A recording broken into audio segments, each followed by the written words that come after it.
Hey guys, ayan, so bali may bumili na guys ng Dodge natin. Ayan, so subscriber din natin siya.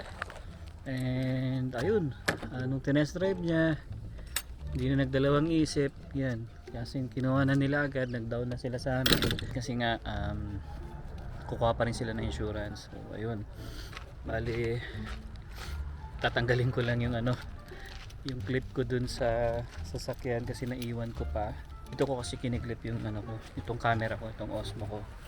Muntik ko na makalimutan kasi kahapon naglinis din kami na Emma dito. Ayan. Ito siya guys. Ayan yung loob ng sasakyan ko. Ayan. Sobrang okay pa to talaga guys. Wala akong nakikita ang problema dito. Ito yung clip na ginagamit ko guys sa camera ko. So tinatap ko lang yung Osmo ko dito kasi nga magnet yan.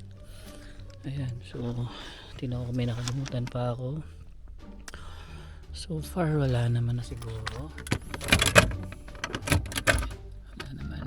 Nandyan yung ko, camera ko dati, naalala ko. Ayan, so ito guys, ito yung sasakyan natin. Bali, ayun nga, bali isa sa mga subscriber din natin. Tapos yun, kasama niya rin yung asawa niya kanina tsaka yung anak nila. So tinest drive namin, sila mag-asawa, pares pala sila marunong mag-drive. Then yan, so konting tour lang. Tapos yan, chinek naman nila lahat, pati yung likod okay naman, wala naman then sinabi ko rin naman yung may mga konting issue lang, minor lang naman, kumbaga natural na lang din naman sa second hand. Tsaka syempre 2009 model pa to guys, no? Syempre what do you expect, diba? Sabi nga niya, hindi na rin naman siya dapat mag-expect na talagang perfect yung condition ng sasakyan, no? Yan. So may mga konting issue lang naman, pero maliit na bagay lang siya guys, totoo lang. Ayan. So ayun, kalimutan ko na, kabit muna natin itong clip ko dito sa sasakyan. So yun guys, siguro by Monday kukunin na raw nila yan ng Monday kasi Sabado na ngayon, and hindi ko lang alam, pwede rin naman bukas nila kunin kaso kukuha pa nga sila ng insurance. Tapos syempre punta pa sila ng registry and para mabigyan sila ng plaka kasi hindi nila pwedeng i-travel to pauwi doon sa kanila. So northeast din ata sila dito kasi guys sa Canada. Hindi basta basta yung pag bumili ka ng sasakyan yung parang iuwi mo na agad, na alam mo yung kahit temporary plate number lang. Dito hindi, kailangan mo kumuha sa registry kung wala ka pang plaka. Halimbawa hindi ka pa rin nakakuha ng ang tawag ito, ng plate number mo. Dito nga tayo sa loob, na init. Ayan. Oh yun, yan. So yun guys, bali dito kasi sa Canada, wait nga, mount natin. So yun guys, dito kasi sa Canada, nung time na kinuha namin kasi itong sasakyan na to, kwento ko na rin sa inyo guys, sa mga bago pala dyan sa channel namin. Wala pa kaming, kasi talagang nung time na yun talagang gusto ko na kunin nga itong Dodge na to kasi nga November, I think di ko matanda kung last week ng October or first week ng November ko siya nakuha. Bali ang nangyari, nung time na pinuntahan namin ni Julius yun ng hapon, nag-down na rin agad ako noon ng time na yon. Tapos kinabukasan kinuha na rin namin siya ng hapon pa. So bali ang ginawa ni Emma kasi doon, kumuha na siya ng insurance, tumawag na siya sa insurance, sa TD. Tapos kasi kailangan dito bago ka makahingi ng plate number or makakuha ka ng registration, kailangan mo muna ng bill of sale at saka yung sa insurance nga. So ang nangyari kasi noon, kailangan ko na siya makuha. Bali hindi pa ako nabibigyan ng plate number noon. So bali ang ginawa ni Emma, kumuha siya sa registry ng permit to travel para pamula dun sa bahay nung may-ari hanggang dun lang sa bahay namin. Hindi ka pwedeng maglibot-libot, baga point A to point B ka lang, parang ganun. So ganun yung nangyari noon. So that time wala pa kaming plaka noon. Bali meron lang kaming papel na dinikit sa windshield para ma-travel nga namin. Then yun na, bali kumuha na rin si Emma noon ng plate number. Kasi dito, hindi mo basta-basta pwede guys i-travel talaga. Lalo, lalagay ka lang sa likod ng temporary plate number. Bawal dito guys, sobrang mahigpit talaga dito. Kailangan dito, susundin mo talaga lahat ng rules.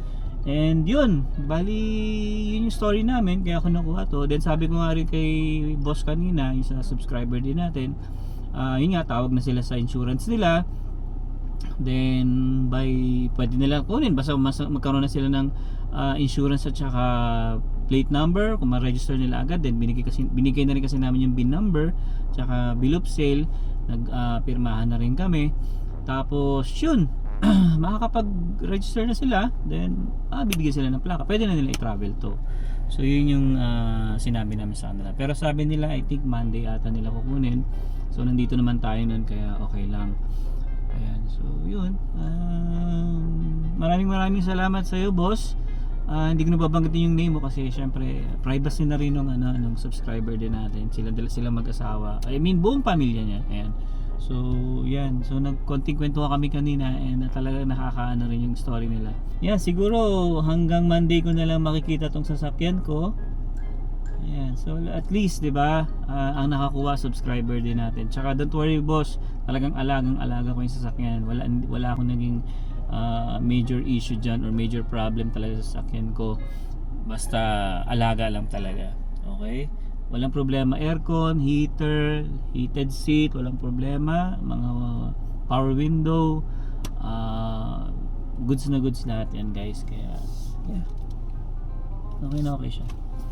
Okay, so yun guys, mamaya na lang ulit, no? May pupuntahan lang kasi tayo. Ayan, so ngayon guys, punta muna kami ng park. Ayan, pasyal muna namin si Zion. And yun nga guys, no, yung sasakyan natin, ayan, i-let go na natin. And marami rin kaming memories. Ayan, doon sa sasakyanan. Talagang hindi kami iniwan yan, hindi kami pinabayaan talaga ng sasakyan. Ayan, kaya maswerte rin na yung bibili ay subscriber din natin. And talagang hindi na pinakawalan, guys. Kasi kailangan din nila. Yeah. Ano lang talaga, very private person sila. Kaya hindi na namin na-vlog din. Syempre, dapat di ba mag-obtain tayo ng consent if magpa-vlog. So, nakiusap sila na secret muna. Yeah, secret muna. Private lang sila na tao. Pero yun nga, pagkakita nila, test drive, no? Oo. Hindi na rin masyadong binusisi nga ni boss. Kasi kumbaga parang kampante na rin siya sa atin. Pero sabi ko nga sa kanya, huwag siya mag-alala kasi talagang ano naman siya, goods naman talaga yung sasakyan na yun. Wala naman talagang naging problema sa amin. Tsaka never kami binigyan ng sakit ng ulo nun. Yan. Siguro yung mga minor issue, ano lang yun? Syempre yung wear and tear kasi 2009 pa yun eh. Like yung mga scratches lang na konti, yan, ganyan. Tapos, yun lang. Yun lang naman ang mga problema nun. Yeah, the rest okay na okay siya. Ayan. Personally nga ako syempre ako hindi ako nagda-drive, passenger lang ako. Sabi ko pa rin kay Alwin dati, ang tagal din namin nag-discuss bago kumuha ng sasakyan. Kasi sa akin, okay pa yung Dodge, ba't kami kukuha ng iba, diba? Pero syempre sa taong nagda-drive at alam ang mga kailangan sa mga long drive, yung mga safety and security, yan, alam nila yun. So, pumayag na rin ako kasi mga passenger lang naman ako. Alam ko sa mga requirements ng sasakyan. Yeah. Tsaka saka ano lang naman din siguro, okay na rin din sa mga, yun nga sa bibili, okay na kasi pang simula lang din naman talaga. Kumbaga, pang dito lang naman sa Calgary muna, ganyan, Alberta. Yung pinaka rin kasi nila need talaga yung paghatid, sa school paghatid ng sa mga bata anak nila, which is very talaga kailangan. Buti na nga lang din silang mag-asawa parehas nagda-drive, guys, kaya ang galing ang galing din. Palitan sila. Oo, marunong sila parehas mag-drive. Kumbaga, hindi katulad namin na si Emma, although nagda-drive naman siya before, pero matagal na matagal na yon. Kopong-kopong. Tsaka sa probinsya lang kasi alam niyo na hindi pa masyadong yung mga sign, ganyan. Yun lang naman maging problema ko, pero madali naman turuan to. Kasi sa pictures, hindi, tsaka nung bago tayo pumunta kasi dito, di ba nag-drive na rin siya, tinuruan ko na rin siya. Sa may UP, no? Ikot-ikot kami dito sa UP. Ayan, kaya, tsaka madali lang naman, automatic lang naman syempre iba pa rin Pindot-pindot yung sign. na lang siya, pindot na lang siya, guys. Hindi na siya yung, di ba may cambio, wala nang ganon. Pipindot na lang siya kung drive, reverse, park. Ayan, so enjoy yung baby namin ngayon. Ayun lang ulit makalabas. Ayan, kasi syempre hanggat summer pa, although patatapos na yung summer, guys, no, magpo-fall na, pero ayan, tulad yun, medyo nakalbo na tong ano na to, pero hindi pa naman talaga fall, pero ayan, biglang naglagasan na yung mga dahon niya. Yung Sa sa ano sasakyan. pala, requirements sa pagbebenta. Yeah, sige, turo na rin natin Yun, sa kasi may kanya. nagtanong daw paano magbenta ng sasakyan.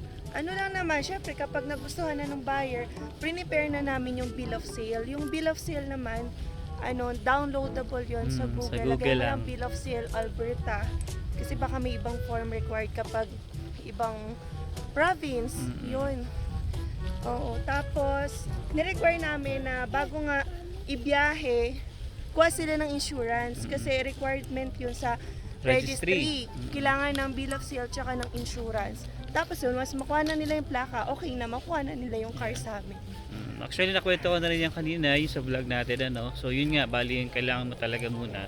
Insurance, bill of sale, bago ka makakuha ng plaka mo sa registry. Sobrang dali lang, guys. Ang pagkuha ng plaka dito, parang wala pa 20 minutes. Yeah, sobrang bilis ko nakuha yung plaka namin dati. Nung kukunin namin din yung Dodge. Yeah. May ginagawa. Dito lang ata. Doon, hindi, dito lang. Doon okay, andun may mga ano. Ayan, so dito guys, meron kasing ginagawa dito sa gitna. Ayan, siguro baka field yung gagawin nila dyan. Hindi natin alam. Ayan, pero nandun naman yung ano palaruan. Ayun, may naglalaro mga bata. Ano, masaya ka ba sa nang i-let go na natin si Dodge? Siyempre pag let go talaga, hindi ka masaya, malulungkot ka. Siyempre may attachment ka doon. Diba kapag yung mga unang tumulong sa'yo sa pagbangon mo dito sa Canada o pagsisimula mo, ma-attach ka doon, tas ngayon na-let ko parang, kasi sa akin talaga, walang problema guys yun. Ito lang talaga na gusto ng upgrade, gusto ng more security. Oo naman. So yun. And yun nga pala, may pangalan na kami sa bagong car namin. Pangalan? Pangalan ay Santi. Santi. Kasi Santa Fe. So sabi ko, di ba baka fair? Hindi. Santi na lang Santi. para maiba naman. Gano'n kasi kami guys, pag may sasakyan, talagang gusto namin may pangalan. Tapos yung madali lang matanda, hindi mo na kailangan Parang yung sa Ford natin, di ba? 4D. 40. Parang Tapos si Dutch Journey, si Journey. Journey. Tapos ito si Santa Fe, Santi. Santi. Ay, ganun. Nag-isip pa, no? Yun lang naman din. Pero yung unang-una kong sasakyan guys, bago ko pa nakilala si Emma, or bago pa kami mag-meet, yung Hyundai din siya na maliit, para siyang Mirage. Ion? Ion naman yung tawag nun, yung model nun. Oo. Pero yun Wala yung, kang pangalan doon. No? wala. 2013 ko siya nabili, brand new rin yun. Nabili ko siya sa Pilipinas. Pero before pa nun, Mitsubishi Lancer, yan, yun din, naging karoon tayo. Hindi, before pa pala, nung college ako, CRV. Tama, CRV muna. Tapos nagkaroon din ako ng hatchback na Honda. Sikat na sikat yun dun nati guys, yung time ko. Nung college ako, yung Honda na hatchback, yung white. Hindi po white. Basta yung Honda na hatchback, yan, nagkaroon din ako nun. Pero ano yun, hindi siya power steering. Kaya parang ang tigas ng manubela. Tapos sumunod yun nga, nagkaroon ako ng Honda CRV, yung second gen. Then sumunod yung Ion ko nga, na Hyundai yun, bago, brand new ko siya nabili.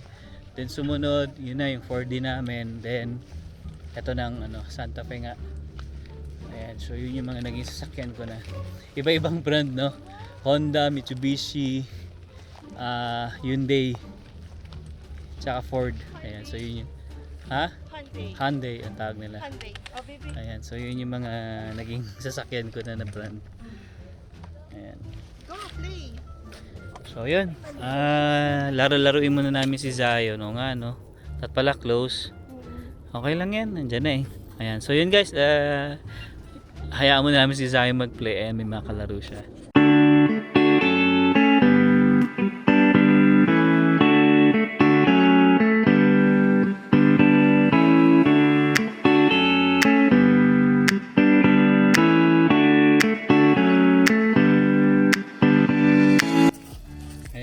Enjoy ang bata. Saan na umiikot. Pa umakyat to. Hindi mo kaya yan. Kanina guys, gusto niya mag-slide doon sa mataas. Andun na siya sa tok-tok eh. Inaalalayan ko doon sa baba. Natatakot. Sobrang nataasan siguro. Ayan. So lahat ng gusto niya makita, pupuntahan niya. Ayan. Hindi yan sa'yo, hindi yan pwede. Up ka, up. Dali, up. Slide ka, dali. Pakita mo sa kanila, mag-i-slide ka, dali. Slide. Sama mo siya sa taas, baby. Slide. So yun guys, dito muna kami mag-spend siguro ng time. Siguro hanggang mag-8 dito muna kami. Kasi pagdating ng mga 8:30 kasi guys, medyo madilim na tsaka malamig. Ayan. So yeah, mamaya kita-kita tayo sa bahay. Ayan guys, tapos na kaming mag-enjoy sa park and lumubog na yata yung araw eh. Wala na. Lapit na. Malapit na. So yan, padilim na rin tsaka lumalamig na. So uwi na muna kami guys. And I think Sobrang nag-enjoy si Zion. Ako, ang Yeah. kulit. Saan pumupunta? ayaw nga umalis. Pero yan, babalik na lang ulit kami soon. Yan. Kapag nagka-free time ulit. Malapit lang din naman to sa amin. Walking distance lang. So 5 yun minutes guys. lang ata. So yun guys, in-invite kami ni Ate Grace, kapitbahay lang namin siya dito. Galing lang kami ng playground pero tinawag kami ni Ate Grace. Ito si Ate Grace, birthday niya. Then yung mga friends niya. Yan, shout out! Shout out sa mga taga-Pembo, Makati City! Taga Pembong po kayo, Bebo? Yeah! Okay. Ano ninyo ate? Natividad Lopez! Okay. Na-teacher ko sa Pembo Elementary School dati! Okay, so yun guys, nagkakatuwaan lang sila. Naglalaro sila ng cards. Atong Eats! Ayan, okay. Ayun, so yun guys, shoutout sa mga... Teacher pala, bago sa Hindi, katuwaan lang naman to guys. Katuwaan lang naman to. Ayan. Ayan, so ito handa ni Ate Grace, dami, sobra. Ito, may lechon pa siya. Then, ang na-miss ko ito. Ito, yun yung kinuha ko. Ayan. So yun guys, kakain muna kami. Siyempre, libre, kaya mas masarap. Oh, yan. So yun guys, kakauwi lang natin. Medyo ginabi na kami ng uwi, no? Pero ano kasi guys, ayun nga, no, dumaan muna kami kay Ate Grace sa kapitbahay namin. Ayan, nakita nyo naman sa video, no. Sobrang saya nila. And halos lahat sila mga Ilocano. Ayan, so yun, again, happy birthday sa'yo, Ate Grace. And talagang nabusog kami ni Emma. And pasensya na, medyo makulit si Zion kanina, no. Ayan.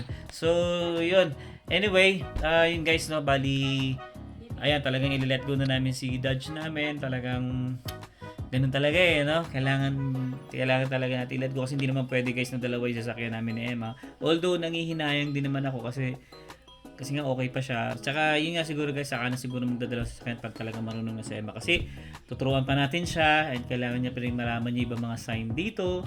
And importante kasi dito yun guys sa Canada. Okay? So yun guys, I hope na nag-enjoy ka sa vlog namin. And yeah, pag may mga question kayo guys, just leave a comment sa comment section natin. And nagre-reply man kami ni Emma dyan. Okay? So hanggang dito na lang. See you on the next one. Peace! Peace!